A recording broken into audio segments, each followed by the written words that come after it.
Athens. The year is 432 BC, and this small city-state is about to change the world forever.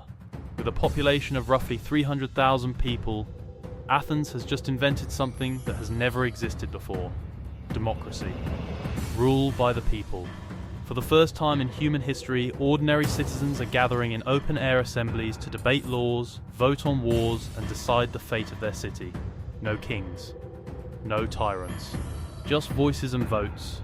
In this video, I use modern AI tools to bring historic paintings, engravings, and archaeological reconstructions to life, allowing us to shift perspective, change camera angles, and move through ancient Athens in ways no ancient artist ever could.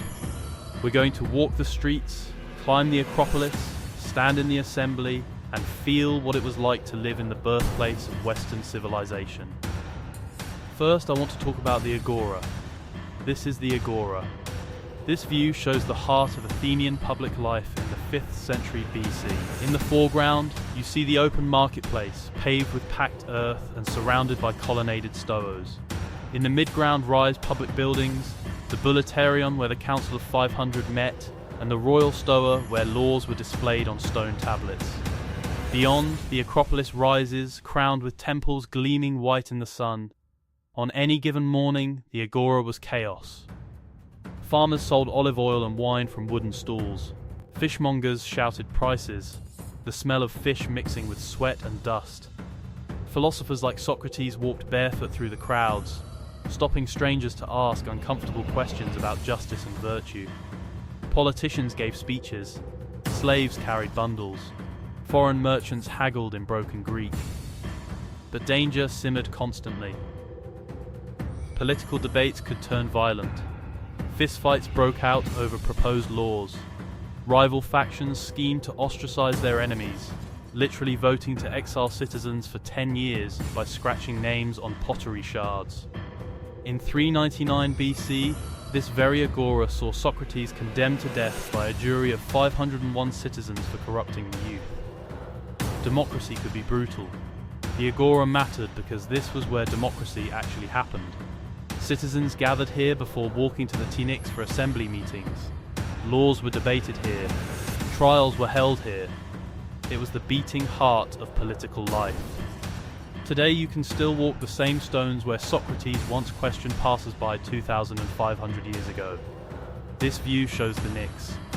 By the mid-5th century BC, this hillside had become the meeting place of the ecclesia, the assembly, where every male citizen over 18 had the right to speak and vote. In the foreground you see the speaker's platform, the bema, carved directly into the hillside. In the midground, the seating area where up to 6,000 citizens could gather. Beyond, the view stretches across Athens to the sea. 4 times a month a trumpet blast summons citizens here. Once assembled, a herald asked, "Who wishes to speak?" And then, remarkably, anyone could. A farmer could argue against a general. A blacksmith could propose a new law. A merchant could challenge the city's richest men. The noise must have been overwhelming. 6,000 men debating, shouting, cheering.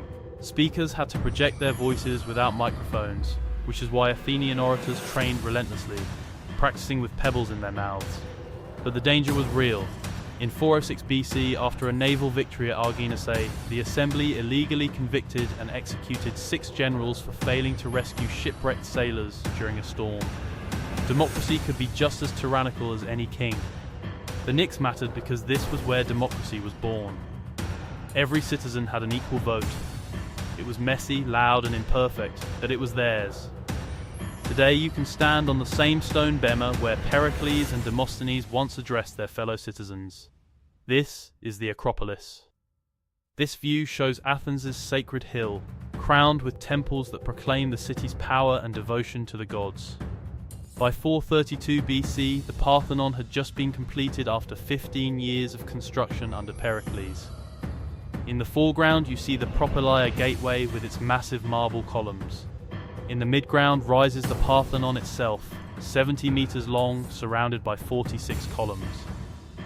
Beyond, the temple of Athena Nike and the Erechtheion. Climb the steps and you'd be struck by the scale. The marble gleamed white, but it wasn't plain. The sculptures were painted in bright colours: red, blue, gold. Inside the Parthenon stood the colossal statue of Athena Parthenos, 12 meters tall, covered in gold and ivory, created by the sculptor Phidias. On festival days, the Acropolis was packed. During the Panathenea held every 4 years, a massive procession wound up the hill. Priests led sacrificial animals. Musicians played. The smell of burning sacrifices filled the air. Smoke rose into the sky. But the Acropolis was also a fortress. In 480 BC, when the Persian king Xerxes invaded, his soldiers burned the old temples to the ground. What you see here was all built in defiance of that destruction, a statement that Athens had survived and would never bow to tyrants. The Acropolis mattered because it was the spiritual heart of Athens, displaying the city's wealth and artistic genius to the world. Remarkably, the Parthenon still stands today, and you can climb the same hill ancient Athenians revered 2,500 years ago. This view shows the Theatre of Dionysus. By the late 5th century BC, this theatre could hold up to 17,000 spectators. In the foreground, you see the circular orchestra where actors performed. In the midground, the stage building. Beyond, rows of stone seats rising up the hillside. This was where democracy expressed itself through art. Every spring during the City Dionysia festival, playwrights competed. Aeschylus, Sophocles, Euripides premiered their plays here. Aristophanes staged comedies, brutally mocking politicians and gods. The audiences weren't passive. They cheered, hissed, threw food at bad actors. Performances began at dawn and lasted all day. Actors wore elaborate masks, the stories were violent and tragic, kings blinded, mothers murdering children, cities destroyed by hubris. But the theatre was political. Euripides' The Trojan Women, performed in 415 BC, critiqued Athens' brutal treatment of Melos during the Peloponnesian War. The audience understood immediately. The theatre mattered because it was where Athenians confronted their deepest fears and highest ideals. Tragedy taught them about hubris and justice. Comedy let them laugh at their leaders. Today, you can sit in the same seats where ancient audiences watched the birth of Western drama. This is the Long Walls. This view shows one of Athens' most ambitious projects, completed around 461 BC. 2 parallel fortifications, each about 6 kilometers long, connected Athens to its port, Piraeus. In the foreground, you see the massive walls, 5 meters thick and over 9 meters high. In the midground, the road running between them.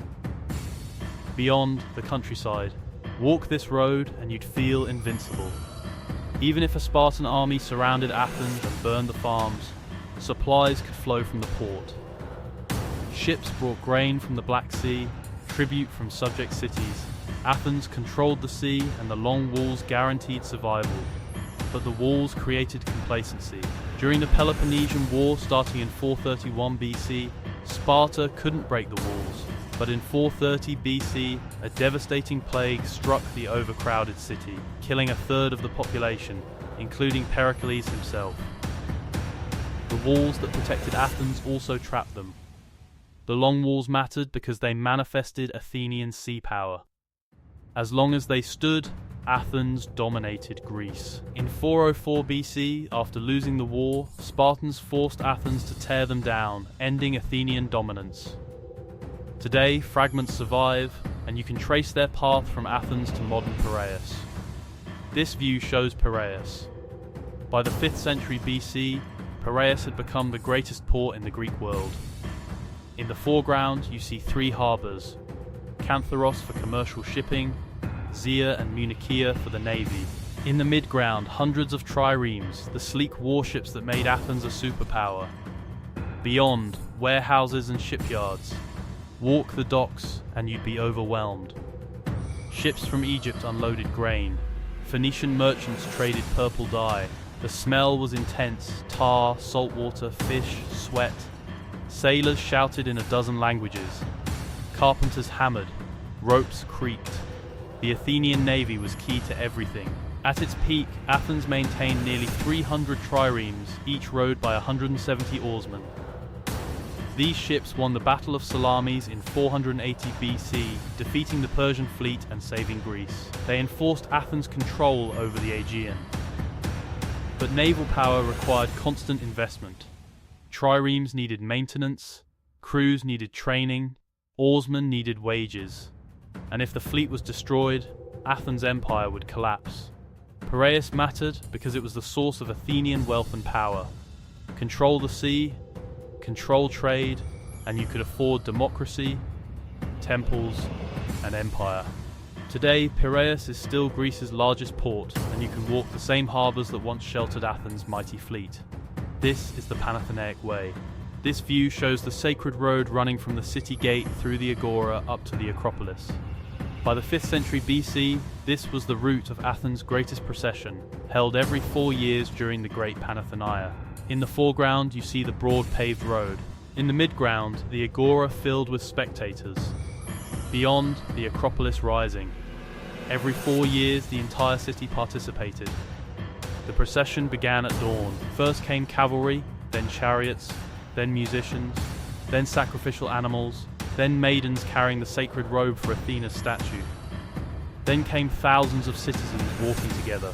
The noise was overwhelming, hooves on stone, music, chanting, cattle lowing, the smell of flowers and incense mixed with dust. Spectators lined the route, cheering, celebrating their city and goddess.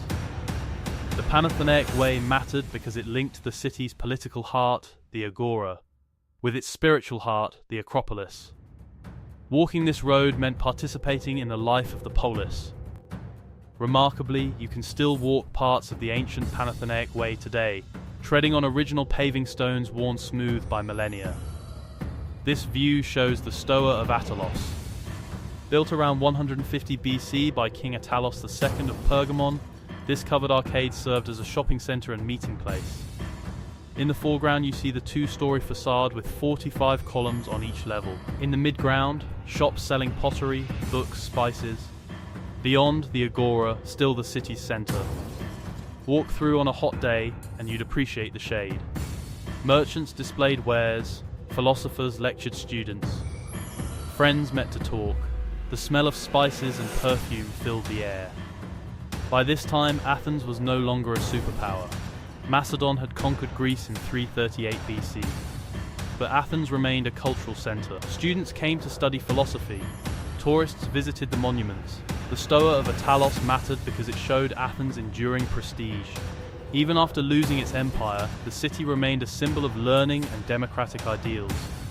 In the 1950s, the American school rebuilt the Stoa completely on its original foundations. Today it houses a museum, and you can walk the same colonnade where ancient Athenians once shopped and debated.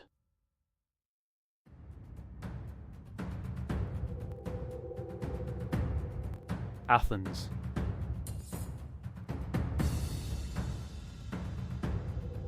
Fifth century BC. 300,000 people. The world's first democracy. They invented concepts that still define civilization. They built the Nix, where every citizen had an equal vote, creating history's first parliament.